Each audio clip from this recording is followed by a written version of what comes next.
What is the biggest single problem people in America face today? You may have heard that there are two things certain in life, death and taxes, but now we realize there's another one, and it's change. Change is the biggest problem affecting all of our lives now and in the future. It's something we'll keep dealing with as long as we're alive. Let me share 3 predictions from Harvard University about how things will change. First, in whatever job you have, expect more changes in the next year than ever before. Second, there will be tougher competition in your field, and it will keep increasing. And third, there will be new opportunities in your field. But the opportunities will be different from the past. You know, one of the most crucial things in life is being able to notice trends and understand when things are changing. In a recent article in Fortune magazine about why companies don't succeed, they mentioned a big reason is not seeing how changes will impact their business and sticking to the same methods. Now, here's another important point. If they don't adapt to the rapid pace of change, the competition, and the new chances out there, massive 72% of workers today might lose their jobs in a year. They'll need to do something different to keep up. Here's another truth about you. You have the ability to learn anything you need to achieve your goals. Now, to achieve something new, you have to become someone new. And to become that new person, you have to learn new things. But here's the amazing part. The more you learn, the better you become at learning. Every person has an enormous untapped resource of intelligence.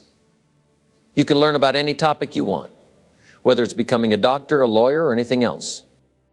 The only thing stopping us from achieving great things is learning how to do things in better and different ways. And the more you learn, the smarter you become. And the smarter you become, the more you can learn. Nowadays, time and knowledge are very important in our society. Throughout history, people have considered things like land, furniture, factories, and labor as valuable. But things are different now. Nowadays, new technology can make a factory useless in just 1 year. Entire areas can suffer economically if an industry leaves or if a key resource disappears. Today, what's really valuable is time and knowledge. Knowledge is knowing how to do things, and time is using that knowledge at the right moment. Your biggest value today is what's in your head. You know what this means? It means even if your industry collapses, your company moves, or your job vanishes. And it probably will at some point. What you have in your head will decide what you achieve in life more than anything else. Now, here's a rule for you. And I want you to write this down. Teach it to your kids and make it a part of your life. It goes like this. The future belongs to the competent. The future is not shared by the competent so much, it belongs to the competent. Abraham Lincoln once said that only security a person can ever have is the ability to do a job uncommonly well. So the future belongs to those who excel in their field. It's not just for those who are okay or average, it's for the top 10%. So if you want to succeed in the future, aim to be among the best at what you do. As a knowledge worker, it's important to realize how things used to be. Back in the day, many of us were taught that after school you could easily land a good job. Specifically in the 1950s, it was a time when you could earn good money, even if you didn't have much skill or education. In fact, some high-paying jobs didn't require any special skills or education at all. That's how things were back then. The education system used to focus less on teaching because many people could easily find good jobs. Back in the 1960s, for example, you could start working in a factory without even finishing high school. And you might earn more than someone with a 4-year college degree. But things have changed a lot since then. Nowadays, the gap between people with different levels of education is much wider. The difference in income between those with just a high school diploma and those with a college degree or higher is quite big, around 30 to 50%. Over the next few years, the income level is expected to double and then triple. However, there's a misconception that average wages are dropping overall. That's not entirely true. While wages for people with few skills or education might be staying the same or even decreasing, those who are continuously improving their skills and knowledge are seeing their incomes rise every year. The problem is the top 20% of earners aren't increasing their incomes quickly enough to make up for the lower wages of the remaining 80%. This means that while some people are doing better financially, Others are struggling to keep up. Your question is, what group do you want to be a part of? And you really have no choice. Imagine there's a big pond full of fish. These fish swim around and rely on the food and the water to survive. But then a drought hits. The water level drops, leaving less water in the pond. Now think about what happens to the fish. They're still there, just as hungry as before, but they have less water to swim in and find food. They have to compete more fiercely for the same amount of food they had before. This situation is a lot like what's happening in our economy. There are more and more people or fish competing for resources or sustenance, but the resources aren't increasing. So everyone has to work harder to get what they need. Your task is to become better at competing in this increasingly tough environment. You need to find ways to stand out and succeed, even when there's more competition than ever before. In today's world, things are moving faster than ever before. Believe it or not, the average person now makes more decisions in just 1 month than their grandparents did in their entire lifetime. That's a lot of choices.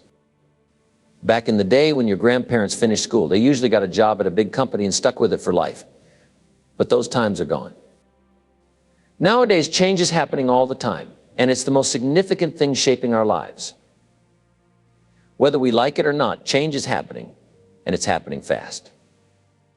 Sometimes it feels like we're just trying to keep up, and then out of nowhere, something unexpected comes along and throws us off track. This rapid change isn't just speeding up, it's also coming at us from all directions. It's like trying to dodge things coming from left field while keeping up with everything else. It can be a lot to handle, but it's the reality of the world we live in today. So what is your goal? Your aim should be to reach the top 10% in your field, to be among the best. It's important to understand this because sometimes we might look at those at the top and think they're just naturally talented or lucky. But here's the thing.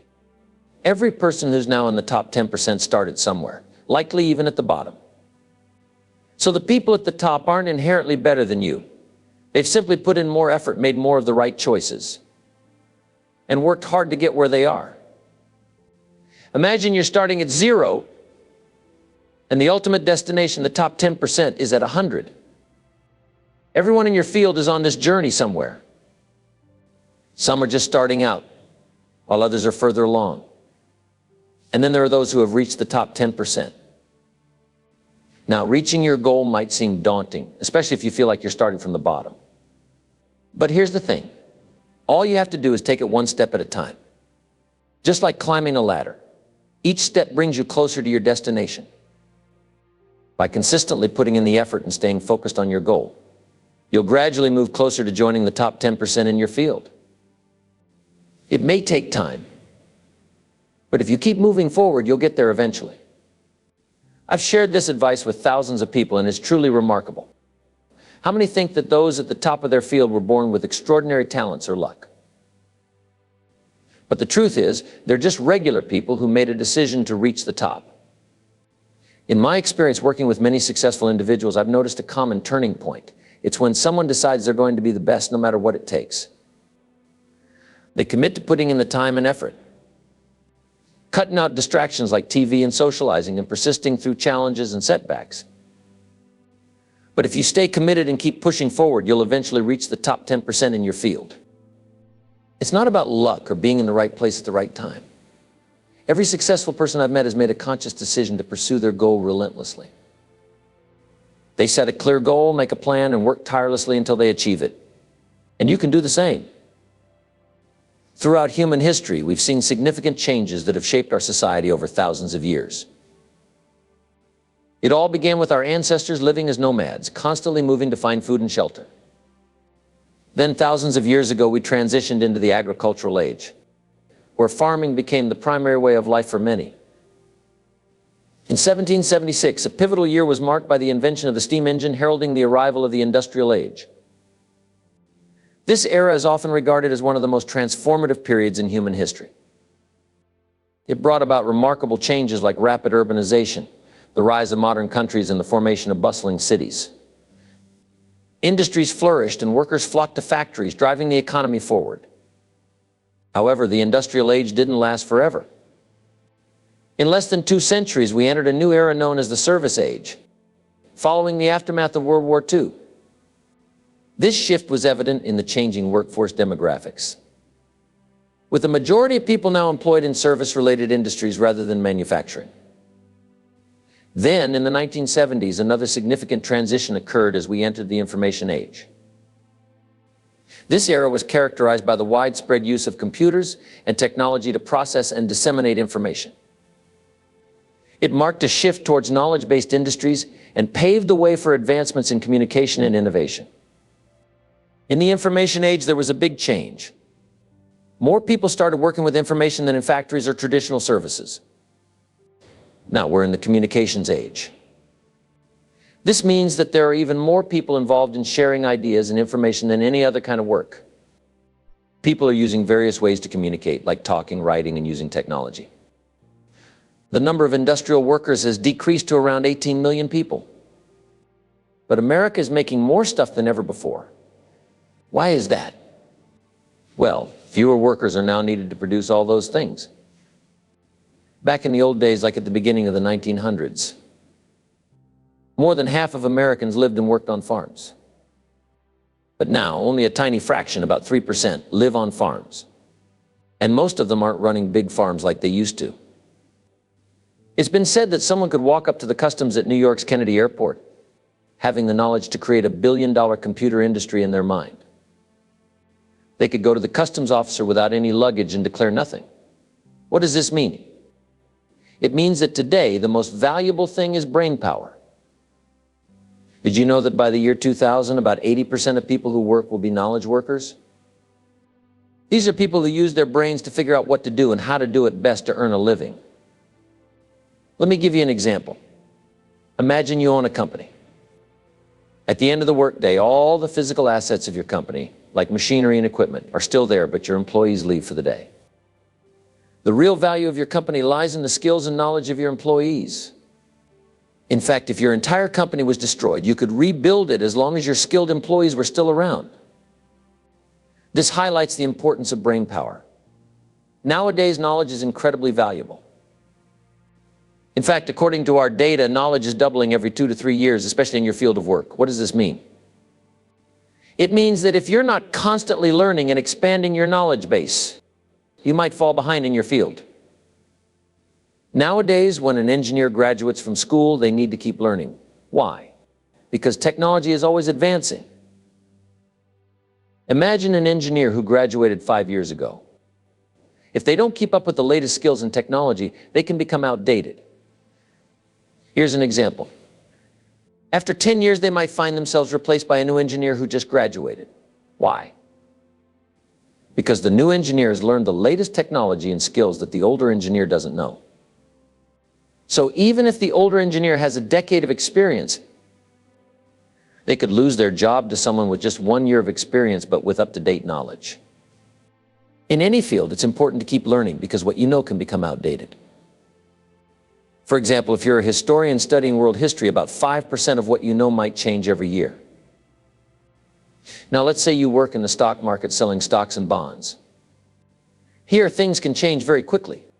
What you know today might not be useful in just a few days. In many industries nowadays, if you take a break from work for a year or two, you might find yourself behind when you come back. Why? Because the knowledge and skills you had before might not be as relevant anymore. What all of this means for us?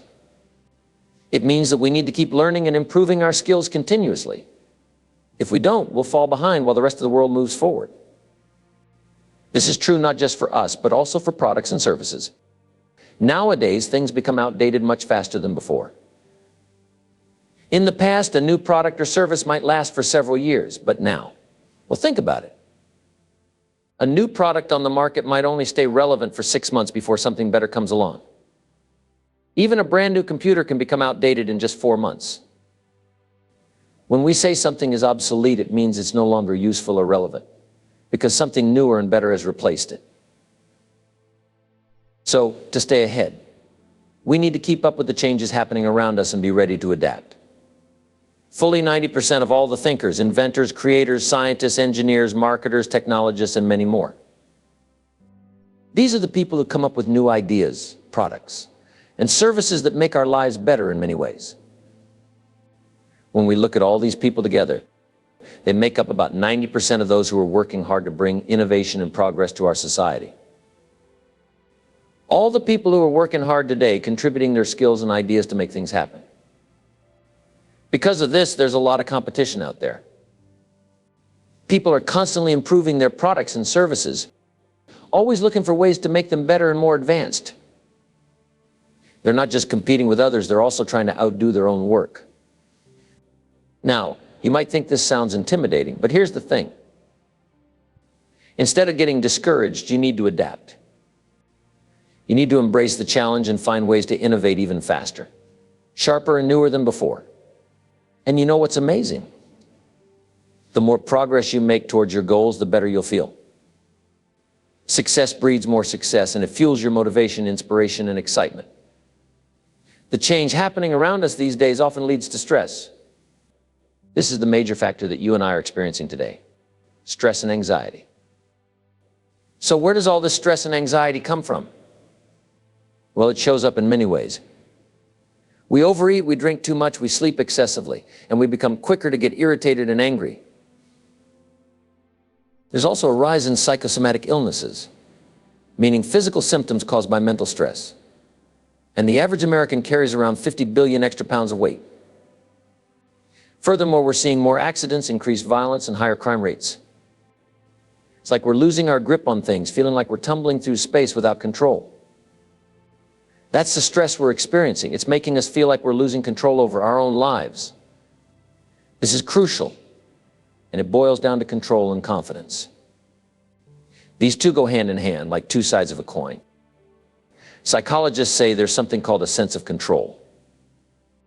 Basically, it means feeling good about yourself when you believe you're in control of your life. On the flip side, feeling bad or negative comes when you think you're not in control. Think about your own life. The parts that stress you out the most make you angry, or keep you preoccupied, are usually the ones where you feel like something or someone else is in control. As adults, it's essential to find ways to take charge of these areas. Philosophically, gaining control can happen in different ways. Sometimes it's about getting hands-on, taking charge of situations. Other times it's about stepping back and walking away from things that aren't working out. Feeling in control is very important for your happiness and success. You need to feel like you're the boss of your own life, making your own decisions and shaping your own destiny. That sense of control sets the stage for feeling fulfilled and content. The speed at which things are changing these days can be overwhelming. It feels like everything is moving faster than ever before, leaving us feeling like we're losing control. But we can't just sit back and let it happen. We need to actively take control of the situation. So in closing, these are the three main points. Firstly, change is the biggest challenge we face. Secondly, change often leads to stress and anxiety, which can be harmful. Thirdly, to overcome this stress, it's important to know your values, your vision, and your goals. In today's fast-paced world, being just okay at what you do is not enough. To truly stand out and make a mark, you need to aim for excellence. This doesn't mean you have to be perfect, but it does mean striving to become the best version of yourself in your chosen field. Becoming really good at what you do is a journey of continuous learning and improvement. It requires hard work, dedication, and a willingness to step out of your comfort zone.